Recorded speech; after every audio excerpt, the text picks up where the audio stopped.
Hello, नमस्कार, वंदे मातरम, जय हिंद। आज हम लोग कैलेंडर के एक बहुत महत्वपूर्ण टॉपिक को पढ़ेंगे। कैलेंडर रीजनिंग का चैप्टर है।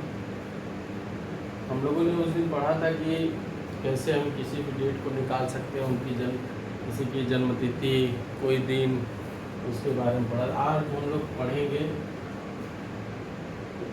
समान महीने वाले महीने। आज डेट है 16/9/2023। हम लोगों ने उस दिन एक चार्ट बनाया था, जो चार्ट था इस प्रकार: जनवरी, फरवरी, मार्च, अप्रैल, मई, जून, जुलाई, अगस्त, सितंबर, अक्टूबर, नवंबर और दिसंबर। इसका कोड हम लोगों ने लिखा क्या था? 144, 025, 036, 146। ये क्या है? साधारण वर्ष।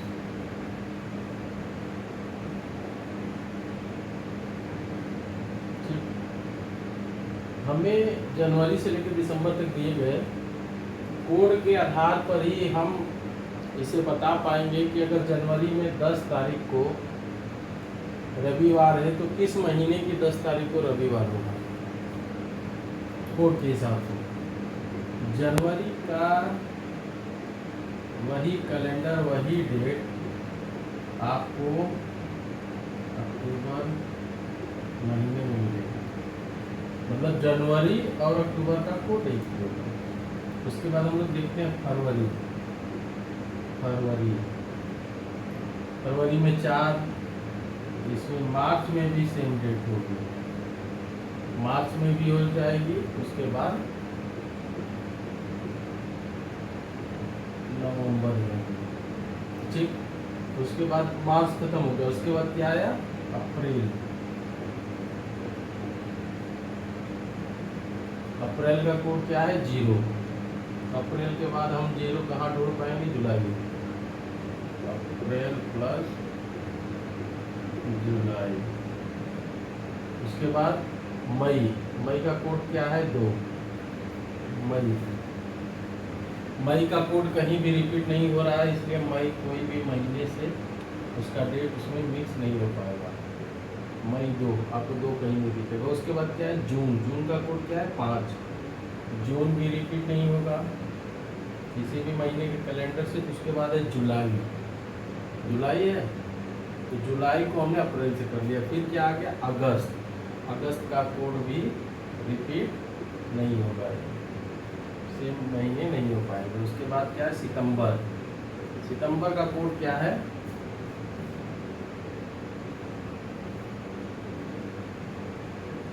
सितंबर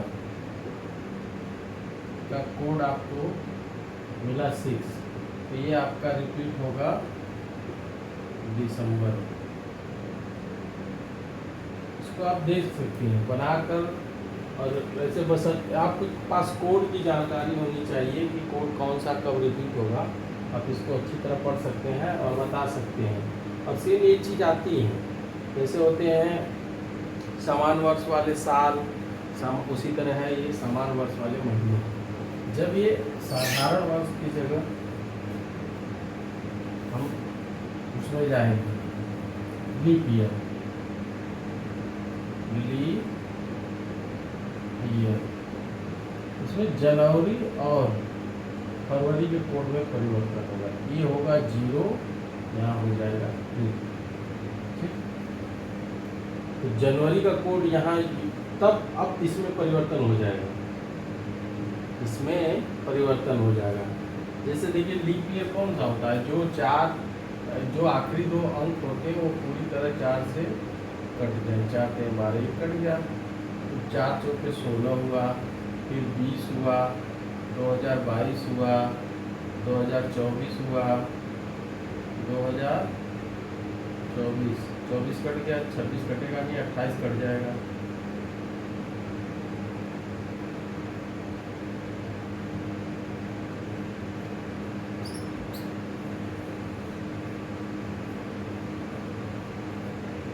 चार से मतलब जो आखिरी के 2 अंक डिवाइड हो जाएंगे, कट जाएंगे पूरी तरफ, तो हमारे लीप ईयर होंगे। इसमें कोड में फिर परिवर्तन हो जाएगा।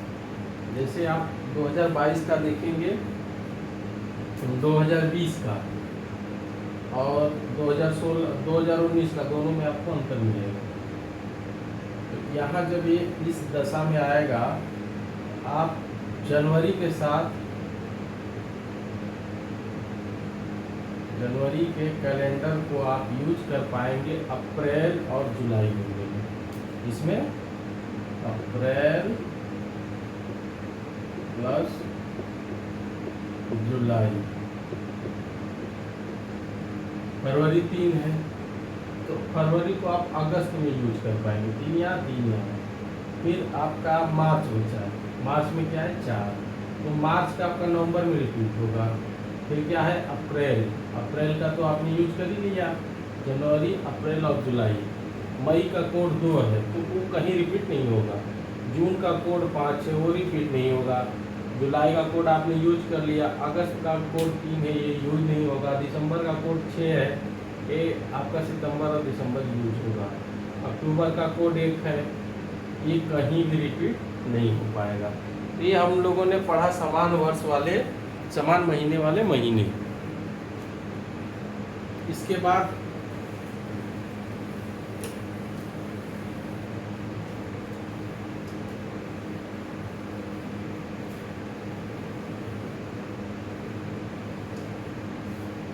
पढ़ाई तो चल ही रही है, सभी कोचिंग सेंटरों में हर जगह लोग पढ़ रहे हैं, मेहनत कर रहे हैं, लेकिन उसका कोई रिस्पांस नहीं मिल पा रहा है, क्योंकि सरकार रिस्पांस देना ही नहीं चाहती है। अभी यूपी SSSC एग्जाम होगा अक्टूबर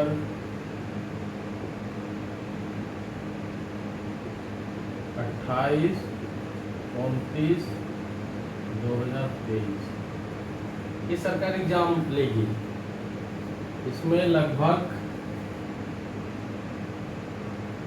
22 लाख फॉर्म पड़ेंगे। ये भर्ती नहीं है, भर्ती में आपको शामिल होने की एक प्रक्रिया है,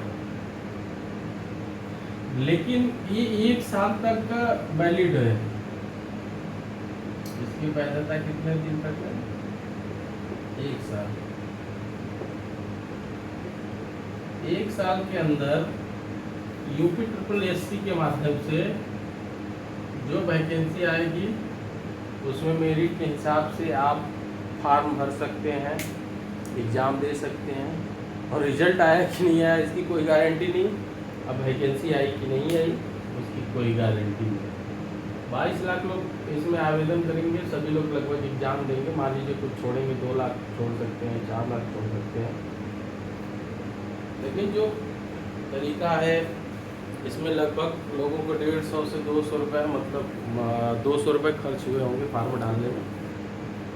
कि सरकार को इससे कोई मतलब लेना देना नहीं, उनका तो राजस्व हो गया ना। इसीलिए ऐसे एग्जाम को समझ लीजिए कि जब हमारे हिसाब से लोग इसका बहिष्कार करेंगे, एग्जाम नहीं देंगे, फॉर्म नहीं डालेंगे, तो कुछ सुधार हो सकता है, कुछ सुधार हो सकता है। बाकी सबकी अपनी अपनी मर्जी है, क्योंकि हर साल फार्म डाले जा रहे हैं, सब कुछ हो रहा है, लेकिन भर्ती 0 है। एक साल में कोई वैकेंसी नहीं आ रही है। चुनाव के वक्त ही वैकेंसी आने की संभावना ज़्यादा बनी रहती है। 2024 का लोकसभा चुनाव होगा, उस समय कुछ भर्ती आ जाएंगी, ताकि आप उसके हिसाब से आप सरकार चुन पाएंगे। उसी सरकार को चुनेंगे जो वर्तमान में उसको लोग ज़्यादातर वोट दे देंगे। इस सरकार की समझ लीजिए सबसे बड़ी नाकामी बीएड को हर जगह से बाहर कर दिया। हमारे एक दोस्त हैं जानने वाले, उन्होंने हमको बताया कि इसको लगभग समाप्त करने की प्रक्रिया पिछले 10 साल से चल रही थी, 9 साल से। अब ये पूरी तरह हर एग्जाम में बीएड को इन्होंने हटा दिया है। एक तरह से जो भी अध्यापक बनने की उम्मीद थी उसमें सुप्रीम कोर्ट ने पानी फेर दिया है। लेकिन ये बड़े जो जिन लोगों ने स्कूल खोल रखा है, उद्योगपति, उसको लाभ देने के लिए सरकार ने इसको बंद नहीं किया। समझिए कितने लाख बच्चों के आर्थिक और मानसिक शारीरिक हर चीज का नुकसान हुआ है। भाई बीएड 2 साल का पढ़ाई है, 2 साल की पढ़ाई हुई, 1 लाख रुपए नियर अबाउट फीस है, स्कॉलरशिप भी मिलती है, किसी को मिलती है, सबको तो मिल नहीं सकती। तो सरकार ने गलत किया, सरकार ने ये गलत किया, युवाओं के साथ बहुत बड़ा धोखा हुआ है। बिहार में भी बिहार सरकार ने फॉर्म डलवा लिया, अब पता चला है कि जिन लोगों का डीएलएड है उनका रिजल्ट आएगा और जो बीएड है उनके रिजल्ट को होल्ड रखा जाएगा। तो लगभग सुप्रीम कोर्ट ने मना ही कर दिया, तो होल्ड क्या रखेंगे, पूरी तरह ये मान लीजिए कि वो भर्ती ही नहीं दे, रिजल्ट ही नहीं देंगे हमको आपको। जो लोग बीएड किए हुए हैं, लाख धरना प्रदर्शन लखनऊ में चल रहे हैं, लेकिन उसका कोई रिस्पांस मिलने वाला नहीं है, क्योंकि सरकार इस चीज़ को नहीं मानती है। यही हाल शिक्षा मित्रों के साथ इन्होंने किया। पहले उनको समायोजन के माध्यम से उनको सहायक अध्यापक बनाया, उसके बाद उन्होंने कहा कि नहीं, आप इसके लिए अवेलेबल नहीं है, आप की योग्यता मान्य नहीं रखती है, इसलिए आपको बाहर कर दिया जाए। इसमें एक और पक्ष है बीएड के बाद डीएलएड, जिसको आप डीएलएड, इसमें सीटें खाली जा रही थी, मतलब यही इसी को बोलते हैं बीटीसी। इसके जो लोग हैं बहुत खुश हैं, उनको पता है कि हम टेट पास हो जाएंगे, सुपर टेट पास हो जाएंगे तो हम आराम से इस भर्ती में अध्यापक बन सकते हैं। लेकिन वही समय समय की बात है, उनके भी कभी समय थे, इनके भी कभी समय। अभी पिछले साल बीटीसी में एडमिशन बहुत कम हो रहे थे, बहुत कम लोग ध्यान दे पा रहे थे, लेकिन अब की बार जब से डीएलएड खत्म हुआ, अब बीएड खत्म हुआ है, तो डीएलएड में संख्या बढ़ गई, आवेदन ज़्यादा पड़े हैं, जागरूकता ज़्यादा आई है, फीस का स्कोप जो है इसका पहले जैसे कम पैसे में एडमिशन, मतलब जो फीस था एक नॉर्मल फीस होती थी, लेकिन अब की बार इसको भी बढ़ा के विद्यालय के लोग लेंगे। समय समय की बात है, अच्छा समय आएगा तो कहा जाता है ना, जब आपका बुरा वक्त आएगा तो कोई साथ नहीं आएगा, अच्छा समय आएगा तो 50 लोग आपके साथ हाथ मिलाएंगे। कल हम लोग कैलेंडर के एक नए टॉपिक को फिर से पढ़ेंगे। उसमें हम पढ़ेंगे कि समान वर्ष वाले वर्ष कितने साल के बाद उसमें कितना जोड़ा जाएगा, कितना प्लस होगा, कि वो साल अगली बार कब रिपीट होगा, इसकी हमें जानकारी मिलेगी। इसी के साथ आप सबको नमस्कार। मेरा एक निवेदन है छोटा सा, कि अगर आप YouTube चैनल पर हैं और देखते हैं, आपको लगता है कि इस चैनल को भी आगे लाना चाहिए, बढ़ाना चाहिए, सभी लोग बढ़ाते हैं, आप भी प्रयास करिए। थोड़ा सा प्रयास आपका हमें और ऊर्जावान बनाएगा, हमारी संस्थान और अच्छा काम करने का प्रयास करेगी। इसलिए चैनल को लाइक और सब्सक्राइब जरूर करें। अगर कुछ बात हो तो उसको आप कमेंट करके बोल सकते हैं, बता सकते हैं। Thank you.